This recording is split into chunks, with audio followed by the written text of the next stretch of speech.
박수로 영광 올려드립니다. 감사합니다. 주에서 사랑 기쁨 우리 내 마음에 가득하고 또 충만하기를 축복합니다. 우리 귀한 찬양 감사합니다. 오늘 우리에게 주신 말씀을 통해서 자녀가 서 있는 곳은 세겜입니까 베델입니까? 라는 제목으로 말씀의 은혜를 같이 나누겠습니다. 오늘은 우리 기쁜 어린이 주일입니다. 보통 어린이 주일에는 또 어린이에 맞는 그런 우리가 설교를 보통 하는데 오늘 나오는 우리 출애굽기 창세기 34장 말씀은요, 우리가 평상시에도 입에 담기 좀 어려운 그런 잔혹한 또 끔찍한 일들이 담겨 있습니다. 평상시 같으면 우리가 잘 선택하지 않는 설교 본문인데 지금 창세기 강해 중에 매일 성경의 본문을 따라서 오늘 해당되는 딱 본문이에요. 그래서 좀 고민이 됐지만은 이 가운데 담겨 있는 우리 가정에게 주시는 우리 하나님의 메시지를 우리 함께 잘 나눌 수 있기를 바랍니다. 과거에는 우리 자녀들이요, 어렵게 사는 아이들이 방황을 많이 했습니다. 그러나 오늘 시대는 어렵게 사는 아이가 많지는 않아요. 대부분 기본 이상으로는 사는데 오히려 이 가장 안전하고 풍요로운 세상 속에서 그 영혼이 갈 길을 몰라 방황하는 아이들이 많이 있습니다. 오늘 야곱의 가정을 보면 그런 상황이에요. 야곱이 고생 끝에 가나안 땅에 들어오게 됐는데 베델까지 가야 되는데 세겜에 머물러 있습니다. 왜 그러냐면 세겜이 편하기 때문에. 세겜은 가나안 땅 중에서 인프라가 잘 돼 있고 환경이 좋은 신도시 같은 곳이에요. 저기 메소포타미아 하란 지역은 대도시라고 한다면 지금 이 약속의 땅 가나안 땅에 와 있는 세겜은 신도시 같은 그런 곳입니다. 근데 이곳에 있다가 보니까 안주하게 되고 평안하고 문제 없었는데 그러다 보니까 큰 문제가 생겼어요. 그래서 오늘 본문을 통해서 우리 가정은 또 나는 우리 자녀들은 과연 세겜에 머물러 있는지 베델에 머물러 있는지 여러분 잘 점검해 보시고 생각해 보시기 바랍니다. 오늘 본문의 배경과 줄거리를 좀 간단하게 말씀을 드리면 그렇습니다. 우리 아브라함의 아들 이삭의 아들 에서와 야곱, 그 중에서 야곱은 인간적인 꾀가 많은 사람이었고 그러나 하나님의 축복을 간절히 원하는 사람이었습니다. 그래서 형도 속이고 아버지도 속여서 장자의 축복을 가로챘어요.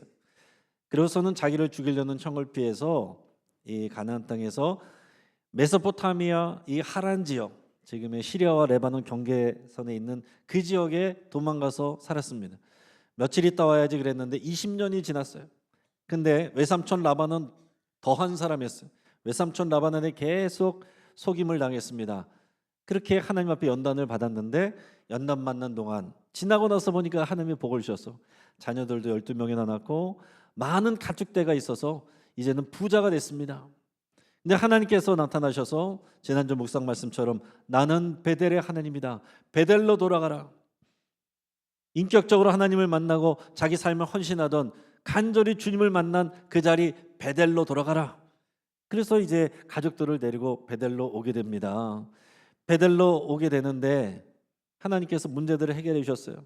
뒤쫓아오는 외삼촌 라반과도 잘 해결되게 하시고 자기를 죽이려고 데리고 400명을 데리고 나온 형 에서하고도 극적으로 화해를 하게 됩니다. 저절로 된 게 아니에요. 하나님 앞에 약복나루 해서 간절하게 매달려서 기도했더니 하나님께서 은혜 주셨어요. 근데 그러고서 이제는 어디로 가냐면 베델로 가야 되는데 가던 길에 세겜에서 머무르게 되었다라는 거예요. 잠깐 있다 가려고 했는지는 모르겠습니다. 그런데 시간이 대략 종합적으로 계산을 해보면 한 8년에서 10년 정도 이렇게 머무르게 된 것입니다. 자, 야곱에게는 딸이 하나 있어요. 레아에게서 낳은 딸이 하나 있는데 이 딸이 한 5살 정도, 쉽게 말하면은 우리 교회에 유치부 정도 되는 나이에 이제 세겜 땅에 도착했는데 벌써 8년에서 10년이 지났습니다. 약 13살에서 15살 정도 됐을 걸로 추정이 돼요. 그럼 우리 교회에서는 이제 청소년부에 딱 들어가는 사춘기 소녀가 됐어요. 모든 것이 평안하고 편합니다. 그냥 이렇게 살면 될 것 같은데 어느 날 문제가 발생해요. 이 야곱의 딸 디나가 세상의 문화가 궁금해서 밖으로 나갔습니다. 근데 그 땅의 추장 세겜이라는 사람이 예쁜 이 소녀를 보고서 못된 짓을 했어요. 그리고 나서는 그 집에 가둬놓고서는 결혼시켜달라고 야곱에게 얘기를 하는 것입니다. 근데 야곱은 책임을 지고 영적인 대안을 내놔야 되는데 침묵했어요. 그러니까 이 디나의 친오빠들인 시므온과 레위가 거짓말을 해서 세겜 남자들을 학살하는 얘기예요. 이 일로 인해서 이 가나안 땅에 살아가야 되는데 이 가정은 위기를 맞이하게 됩니다. 정말 지금 왜 갑자기 이런 일이 생겼는지, 하나님의 은혜를 받고 또 믿음 있는 사람들이고 하나님의 인도하심을 받아서 왔는데 어느 날 갑자기 모든 것이 비극적인 상황으로 바뀌었다는 얘기입니다. 근데 우리에게도 이런 일이 있을 수 있습니다. 그럼 오늘 본문을 통해서 왜 이런 일들이 생겼는가, 그 이유 세 가지를 함께 나누겠습니다. 첫째는 야곱과 가족들이요, 베델로 가라는 사명보다 세겜이라는 안락한 곳을 택한 결과입니다. 말한 것처럼 베델로 가야 됐어요. 베델은 하나님을 처음 만났던 곳, 그래서 야곱이 거기서 간절히 기도하고 하나님께 헌신했던 곳입니다. 그런데 왜 베델로 안 가고 세겜에 멈췄어요? 세겜이 살기 좋으니까요. 이곳이 굉장히 살만한 곳이기 때문에. 비교해 보면요, 세겜은 비옥한 땅입니다. 무역이 활발한 도시예요. 반면에 베델은 척박하고 외딴 산지 같은 곳이었습니다. 하지만은 베델은 예배하고 기도하고 하나님을 만나기에는 좋은 곳이에요. 그러니까 결국은 베델로 가야 되는데, 올라가야 되는데 힘드니까 편안한 곳 세겜에 머물렀다는 거예요. 하나님을 예배하는 자리보다는 지금 당장 편하게 살 수 있는 곳, 지금 장사하기 좋은 곳, 먹고 살기 좋은 곳, 자녀 교육하기 좋은 곳, 그곳을 선택하여서 머물러 있는 시간이 꽤 지났다는 얘기예요. 여러분, 우리들의 이야기 아닙니까? 이상한 일이 아니죠. 우리는 자녀를 위해서 베델이라는 영적 고지로 보내기보다는 우리도 결국은 세겜이라고 하는 세상의 안락한 땅을 찾아다니지 않습니까? 당장 이곳에서 성공을 하고 나서야 하나님을 위해서 일하는 거지. 먼저 대학을 먼저 네가 가야 나중에 예수님을 잘 믿는 거지. 여러분, 이렇게 말하면서 우리 자녀들을 세겜의 문화 한복판에 내몰고 있지는 않습니까? 하나님이 풍요를 주신 건 복이지만은 영적인 울타리, 그게 없는 상황에서 풍족함은요 오히려 독이 될 수 있는 거예요. 오늘 야곱의 집에 일어난 일들이 그래서 일어난 것입니다. 편안하게 있는 그 삶 속에 안주하는 동안 우리 자녀들은 세상의 가치관을 동경하고 사모하고 거기에 물들어간다 하는 사실이에요. 자, 또 하나 이 문제가 생긴 이유는 방치된 호기심과 무너진 영적 경계선이라고 말을 할 수가 있습니다. 창세기 35장 1절에서 4절까지 말씀을 우리가 읽겠습니다. 레아가 야곱에게 낳은 딸 디나가 그 땅의 딸들을 보러 나갔더니 히위 족속 중 하몰의 아들 그 땅의 주장 세겜이 그를 보고 끌어들여 강간하여 욕되게 하고 그 마음이 깊이 야곱의 딸 디나에게 연연하여 그 소녀를 사랑하여 그의 마음을 말로 위로하고 그의 아버지 하몰에게 청하여 이르되 이 소녀를 내 아내로 얻게 하여 주소서 하였더라. 아멘. 자, 1절에 보면 디나가 왜 나갔느냐? 뭐하러 나갔느냐? 그 땅의 딸들을 보러 나갔다라고 그랬어요. 여러분, 여기서 산지 벌써 8년에서 10년 됐다라고 그랬어요. 처음 와가지고서 동네가 어떻게 생겼나 보러 나간 게 아닙니다. 그 지역의 이 가난한 여성들, 그 집의 딸들이 어떻게 살고 지냈는지 그 문화를 동경해서 간 거예요. 자, 이 하나님의 백성이라는 정체성을 가진 이 소녀가 세상 문화에 대한 무방비한 동경심을 품고 경계선을 넘어갔다 하는 것입니다. 자, 10년 동안 이 디나는 가정에서 히브리식 가정 교육을 받았어요. 여호와 하나님만 섬겨야 된다. 가나안 사람들하고 화평하게 지내야 되지만은 그들과 혼인해서는 안 된다. 우상이 들어오면 안 된다. 거룩하게 살아야 된다. 그렇게 배우면서 살았어요. 근데 동네에서 보니까 세겜 지역에 사는 가나안 사람들, 가나안 여자들 너무 화려하게 지내는 거예요. 재밌는 축제도 많아요. 우상에게 또 제사하는 곳마다 축제가 벌어지는데 화려해요. 여성들은 섹시한 옷을 입고 다녀요. 자유분방해요. 그게 선망의 대상이었다는 얘기입니다. 그러니까 지금 야곱 가정은 방화동에 와서 살아야 되는데 지금 강남에서 지금 머물고 있단 말이에요. 근데 강남에서 사는데 강남거리를 못 보는 게 아니잖아요. 근데 강남에 나가서 클럽 문화, 화려한 파티 이런 데 더 관심을 갖게 된 거예요. 그래서 넘지 말아야 될 그 경계선을 넘어갔다라는 얘기입니다. 오늘날 여러분들과 여러분들의 자녀들은 어떻습니까? 교회 나온다고 안전한 게 아니에요. 우리 자녀들의 손에는 이제는 스마트폰이 들려 있어서 언제든지 세상의 딸들을 보러 나갈 수가 있고 세상의 딸들을 보는 그 연결된 고리 가운데 살고 있다라는 얘기입니다. 우리 자녀가 뭐를 생각하고 있고 뭐에 관심 갖고 있고 뭐를 동경하고 있는지 여러분 그냥 우리 가정 안에 교회 안에 머물러 있으니까 안전하다고 생각하면 안 된다는 얘기예요. 그냥 자녀들 잘 먹이고 잘 뒷바라지하면 되려니 그런 세상이 아니다라는 얘기입니다. 다들 우리 자녀들을 귀하게 여기죠. 요즘 초등학교 이야기 들어보니까 참 예전하고 많이 달라졌다는 그런 생각들을 많이 하게 됩니다. 지금은 운동회, 뭐 소풍 이런 것도 안 가게 된다잖아요. 젊은 학부모님들이 민원 넣어가지고 운동회 하면은 1등하는 애 있고 우리 애들은 1등 못하면 상처받는다고 하지 말라 그래서 안 하고 소풍 가도 특별히 누구만 튀우고 또 장기자랑하고 우리 애 상처받는다고 하지 말라 그러고 우리 아이는 젓가락질 잘못하니까 선생님이 생선 가시 좀 발라달라고 그러고 그리고 우리 아이가 좋아하는 반찬 위주로 배식을 바꿔달라고 요구하고 그 선생님들이 문제만 생기지 말아라 뭐 이런 상황으로 지금 가고 있다는 거예요. 여러분 우리가 정말 무엇이 자녀를 잘 보호하고 사랑하고 양육하는 것인가 잘 생각해야 됩니다. 자녀를 잘 보호한다라고 해서 그게 되는 게 아니에요. 평생 품고 살 수 있는 게 아니지 않습니까? 자녀들이 살아야 될 곳은 험한 세상이에요. 경쟁 사회입니다. 더불어 살아가는 것을 배워야 돼요. 내가 질 수도 있어요. 그것도 인정하고 받아들이는 법도 배워야 됩니다.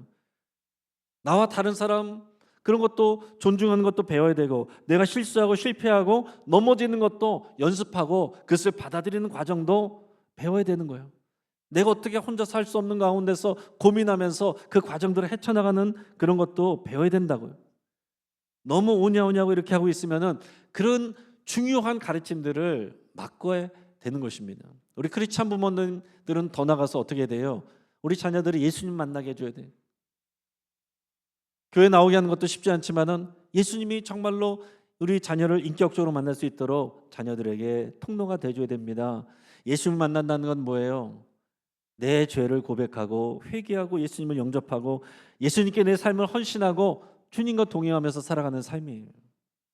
우리 자녀 칭찬만 해주고 좋은 것만 보게 해주고 한다고 죄에 대해서 얘기도 안 하고 회개도 안 하고 예수님 만날 수가 없는 것입니다. 우리 부모님이 먼저 베델의 자리에 있어야 되고 우리 자녀들이 그 베델의 자리로 나갈 수 있도록 도와줘야 된다는 거예요. 일주일에 한번 교회 나와서 되는 게 아니에요. 평생 대부분의 시간을 세상 속에서 살아가는데 그렇다고 세상을 떠나서 교회 안에서 살아갈 것도 아니잖아요.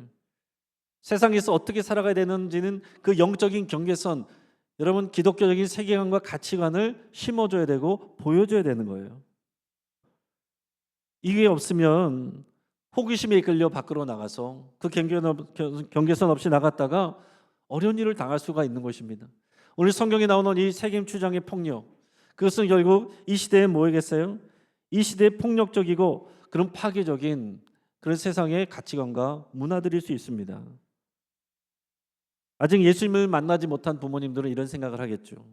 우리 자녀들 자유를 줘야 되고 강요하면 안 되고 이것저것 다 경험해보고 자발적으로 선택하도록 해줘야 된다. 그것도 이제 인격적이고 좋은 접근일 수 있습니다. 그러나 믿음의 부모라면 이 거친 물결 같은 이 세상 속에서 우리 자녀가 떠내려가지 않도록 예수님을 만나게 되고 동행할 수 있는 믿음을 심어줘야 되고 영적인 울타리와 경계선을 알려줘야 되는 거예요. 여러분들은 지금 어떤 부모님이십니까? 그리고 이 가정의 문제의 세 번째는 아버지는 침묵하고 자녀들은 분노했어요. 지금 이 딸의 이야기를 들었고 그 문제가 생겼는데 아버지가 침묵을 했습니다. 물론 이유는 있었어요. 5절 같이 한번 읽어보겠습니다. 야곱이 그 딸 디나를 그가 더럽혔다함을 들었으나 자기 아들들이 들에서 목축함으로 그들이 돌아오기까지 잠잠하였고. 아멘. 물론 야곱은 이유가 있어요. 아들들이 오면 얘기하려고 그랬어요. 그러나 이 상황에 대해서 전체적인 영적인 대안을 제시하지 못했습니다. 그리고 이 디나가 당한 이 아픔과 고통에 대해서 아파하거나 하나님 앞에 기도하는 내용이 없어요. 그러니까 이 시므온과 레위 친오빠들이 화가 나서 일을 벌려버렸어요. 그래서 세겜 사람들을 속여가지고 다 죽입니다. 그 결과를 가지고 야곱은 화를 내요. 그 장면이 오늘 본문의 30절 말씀인데 같이 한번 읽어봅니다. 야곱이 시므온과 레위에게 이르되 너희가 내게 화를 끼쳐 나로 하여금 이 땅의 주민 곧 가나안 족속과 브리스 족속에게 악취를 내게 하였도다. 나는 수가 적은즉 그들이 모여 나를 치고 나를 죽이리니 그러면 나와 내 집이 멸망하리라. 지금 하나님의 공의와 또 상처받은 자의 위로와 해결이 아니라 지금 자기 생각만 하는 거예요. 너네가 지금 악취를 내게 하였다. 이게 무슨 얘기냐면은 우리 이제 큰일 났어. 우리가 가나안 지역에서 살아가야 되는데 이 사람들에게 이렇게 해를 끼쳤으니 우리 이제 큰일 났다. 공격받게 생겼다. 내가 이렇게 얼마나 노력해서 여기까지 왔는데 너네가 다 망쳤어. 나와 내 집 다 망가지게 생겼어. 너네 이거 어떡할 거야? 야곱이 그렇게 말하고 있어요. 지금 야곱의 말에는 뭐가 있어요? 다 자기만 있어요. 나. 이 영적인 가장으로서 하나님의 뜻과 이 가장을 책임지는 영적인 리더가 아니라 자기만을 생각하는, 자기의 안위만을 생각하는 부족한 모습을 보였다는 거죠. 그랬더니 화가 나서 시므온과 레위 오빠들이 어떻게 했습니까? 세겜과 그의 가족들에게 거짓말을 했어요. 너네가 다 남자들이 할례를 받으면 결혼시킬게. 그랬더니 세겜 족속의 모든 남자들과 그 성읍에 사는 모든 남자들이요 다 할례를 받았어요. 근데 할례를 받으면 한 일주일 동안은 아파서 아무것도 못하고 누워 있어야 됩니다. 3일째 되는 날 다 그 성의 남자들이 다 아파서 누워 있는데 시므온과 레위가 칼을 가지고 들어가서 그 성읍의 남자들을 다 죽여버려요. 끔찍한 일이 벌어졌습니다. 여러분 이 성경을 그냥 이 하나님의 전체적인 뜻과 이 전체적인 흐름을 알지 못하고 읽으면 시험 들 수 있어요. 어떻게 이럴 수가 있어? 어떻게 이런 일을 성경이 묵과하고 이게 맞다고 할 수가 있는 거야? 근데 여러분 착각하시면 안 되는 것이 성경은 지금 이런 행동들을 미화하는 게 아닙니다. 박수 치는 게 아니에요. 잘했다라고 말하는 게 아니에요. 미화하려고 했으면 이런 일들은, 불미스러운 일들은 성경이 기록하지 않았겠죠. 숨겼겠죠. 그런데 이런 불미스러운 일들을 왜 기록했습니까? 하나님의 선택을 받고 하나님의 뜻을 이루어간 하나님의 백성이지만 여전히 죄의 본성 가운데 그 수준이 이렇다는 것을 그대로 적나라하게 보여주는 것입니다. 그러니까 소망은 사람에게 있는 것이 아니라 그 사람을 선택하시고 인도해 가시는 하나님께 있다는 것을 보여주는 거예요. 그래서 여러분 우리가 신앙생활할 때 반드시 두 가지를 잊지 말고 생각해야 되는데, 하나는 우리도 이런 모습이다라는 거예요. 신앙생활 많이 하고 우리에게 여러 직분이 있어도 우리 안에 이런 폭력성이 있고 죄의 본성들이 있습니다. 하나님의 방식이 아니라 이런 세상적인 방식으로 풀려고 하는 죄의 본성이 그대로 있다고요.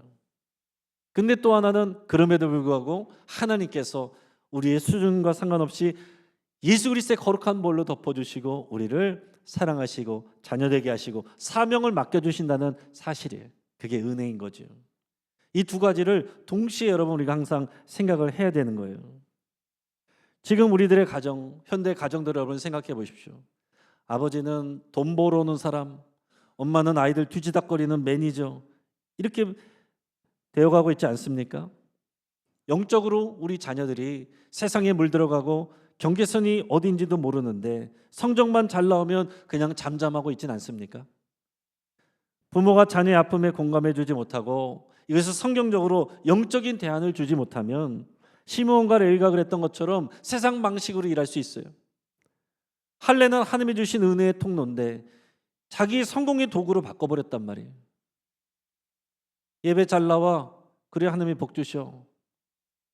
이거는요 하나님의 은혜를 세상의 도구로 만드는 거예요. 복을 주신 하나님을 만나게 해줘야 되는 거죠. 그러려면 우리 말로만 되는 게 아니고 우리가 먼저 베델의 자리로 나가서 하나님을 만나는 그 모습을 보여줘야 되는 것입니다. 그래서 이 창세기 34장을 보면 이렇게 끔찍한 일들로, 부끄러운 일들로 가득 차 있는데 여기에 대한 대안을 스스로 찾지를 못해요. 이때 하나님께서 해답을 주십니다. 창세기 35장 1절 같이 읽습니다. 하나님이 야곱에게 이르시되 일어나 베델로 거기 거주하며 내 형 에서의 낯을 피하여 도망하던 때에 내게 나타났던 하나님께 거기서 제단을 쌓으라 하시니라. 아멘. 자, 하나님이 주신 해결책은 뭡니까? 너희 가족들과 함께 베델로 올라가라. 다녀와라 그런 게 아니에요. 한번 교회 갔다 와라 그런 게 아니에요. 수련회 한번 갔다 와라 그 정도로 아닙니다. 여기서 뭐라고 그랬냐면 거기 가서 거주하며 은혜의 자리, 사명의 자리에 거주하며 살라는 것입니다. 우리가 하나님 가끔 만나고 가끔 교회 오는 게 다가 아니고요. 주의 은혜와 그 말씀 안에서 은혜 가운데서 살아가는 거, 거주하는 거, 이게 신앙생활입니다. 예수님도 우리 가끔 만나기 위해서 오신 것이 아니고 우리 삶 가운데 오셔서 거주하기를 원하시는 거예요. 우리는 이것을 보여줘야 되고 또 자녀들에게 전수를 해야 되는 것입니다. 우리나라 국가대표 축구 선수 중에 믿음 좋은 선수들이 꽤 많은데 그 중에 키 큰 장신 스트라이커 김신욱 선수가 있었어요. 이 선수가 굉장히 믿음이 좋은 사람입니다. 우리 간증 영상을 잠깐 보고 말씀을 마치겠습니다. 축구 선수 김신욱이 은퇴 후 아무도 모르는 곳으로 가려는 이유는 무엇일까요? 저는 예수님께 속해 있는 축구 선수입니다. 하나님께 감사드리고 영광 돌립니다. 지금 이 순간 가장 떠오르는 단 한 가지가 뭔가요? 하나님이요. 지금 현재 김신욱은 크리스천으로서 인정받고 각광받고 살아가지만 은퇴 후에는 그렇게 살고 싶지가 않아요. 아무도 모르는 곳에서 복음 전하며 살고 싶어요. 우리 지금 이 시대에 우리 청년들, 우리 청소년들, 세상의 주인이고 세상의 주인공이신 예수님, 그분 위에 우리가 살아가야지 이 세상 모든 것들 다 갖는다 해도 다 부질없는 것, 우리 예수님 한 분 붙잡고 다시 나아가야 합니다. 제가 먼저 축구선수로서 앞장서서 예배를 인도할 거고 어느 곳에든지 찬양을 이끌 거고 어느 곳에든지 좁은 길 좁은 문에 십자가 지고 살 겁니다. 좁은 길 끝에서 기다리시는 하나님. 네, 여러분 너무 감동적이지 않습니까? 어떻게 저렇게 잘 자랄 수 있을까? 여러분 프로 세계는요, 프로 스포츠 세계는 굉장히 냉혹하잖아요. 돈으로 사람들을 상품으로 평가하는 것이고 스타가 된 사람들은 화려한 유혹에 다 노출되게 돼 있습니다. 근데 그곳에서 김신욱 선수는 성경 많이 읽는 사람, 기도하는 사람, 전도하는 사람, 그래서 12명의 선수들을 전도해서 함께 늘 예배하던 그런 유명한 그런 신앙이니. 근데 어떻게 이렇게 정말 우리의 자녀라고 생각하면은 이렇게 아름답게 험한 세상 속에서 자랄 수 있었을까 생각을 하고 알아보니까 그 원인이 어머니에게서부터 왔어요. 이 김신욱 선수의 어머니는 아들이 축구를 하기 시작한 날부터 하나님 앞에 엎드려 떡 꿇고 무릎 꿇고 기도했습니다. 집안 형편이 굉장히 어려워졌어요. 그래도 이 자녀에게 말할 때 실력을 키워라 이렇게 독촉하는 것이 아니라 예수님을 먼저 만나라 그러면서 그 손에 성경책을 쥐어줬다고 합니다. 그리고 어머니는 이 아들이 경기 나갈 때마다 우리 아들이 승리하게 해주세요 이렇게 기도한 게 아니고요. 하나님, 오늘 이 경기에서 내 아들 신욱이가 하나님의 소유임을 잊지 않게 하옵소서 그렇게 기도했다는 거예요.